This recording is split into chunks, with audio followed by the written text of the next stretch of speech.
Hello everyone, welcome back to my channel. In today's video, we'll be discussing another recent judgment.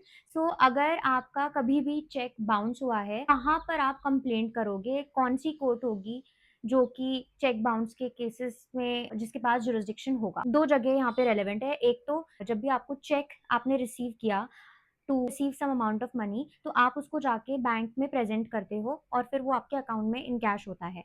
तो उस जगह पे जहाँ पे आपने जिस भी ब्रांच में आप किसी भी ब्रांच में जा करके अपना चेक जो है वो प्रेजेंट कर सकते हो। It's not important that you have to present the cheque in the branch जहाँ पे आप अकाउंट होल्ड करते हो।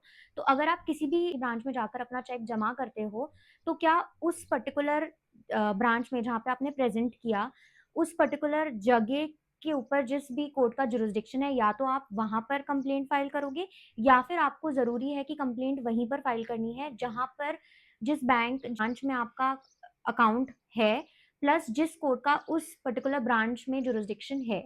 तो इसी के बारे में आज का हमारा केस है। So let's begin. The name of the case is Prakash Chimanlal Seth versus Jagruti Keyur Raj Popat 2025। So let's understand the facts of the case. So यहाँ पर होता ये है कि जो अपीलेंट है प्रकाश, उन्होंने कुछ अमाउंट ऑफ मनी दिया रहता है जागृति को, और जागृति वो लोन का रिपेमेंट करने के लिए चेक देती हैं प्रकाश को। जब प्रकाश उसको इन कैश कराने के लिए प्रेजेंट करते हैं in the one of the branch of Kotak Mahindra in Mumbai, तो वहां पर वो प्रेजेंट करने के बाद उनको पता चलता है कि जो चेक है वो डिसऑनर हो चुका है या चेक बाउंस हो चुका है।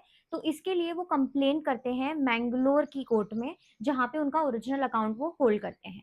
तो जब मैंगलोर के जो जुडिशियल मजिस्ट्रेट फर्स्ट क्लास है, क्योंकि as per negotiable instrument act जो भी जेएमएफसी होता है, जुडिशियल मजिस्ट्रेट फर्स्ट क्लास, वो ट्राई करता है offence of cheque bounce. Cheque bounce एक क्रिमिनल ऑफेंस है जो कि सेक्शन 138 में पनिशेबल है।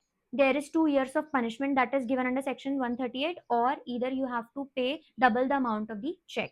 So अबाउट द फैक्ट्स, कि जब मैंगलोर कोर्ट के पास ये मैटर जाता है जेएमएफसी मजिस्ट्रेट के पास, तो वो ये बोलते हैं कि क्योंकि उन्होंने प्रेजेंट किया था चेक मुंबई के कोटक महिंद्रा ब्रांच में, उसी कोर्ट के पास जुरिस्डिक्शन होगा ये केस की सुनवाई करने के लिए। अगेंस्ट वो हाई कोर्ट में अपील करते हैं, और हाई कोर्ट भी सेम चीज हेल्ड करती है। जब इसकी अपील सुप्रीम कोर्ट में होती है, तो सुप्रीम कोर्ट ये कहती है कि नहीं, जब भी आपका चेक बाउंस हुआ है और जहां पे आप कंप्लेंट फाइल करोगे, that will be the place जहां पे आप अकाउंट होल्ड करते हो। क्योंकि यहाँ पे जो अपीलेंट था उसका ओरिजिनल अकाउंट जो है बैंक अकाउंट, वो मैंगलोर की किसी ब्रांच में था, तो उस पर्टिकुलर एरिया की जो कोर्ट है उसके पास जुरिस्डिक्शन होगा, ना कि मुंबई के कोर्ट के पास। देयरफॉर जो अपीलेंट है उन्होंने राइटफुली कंप्लेन करी है मैंगलोर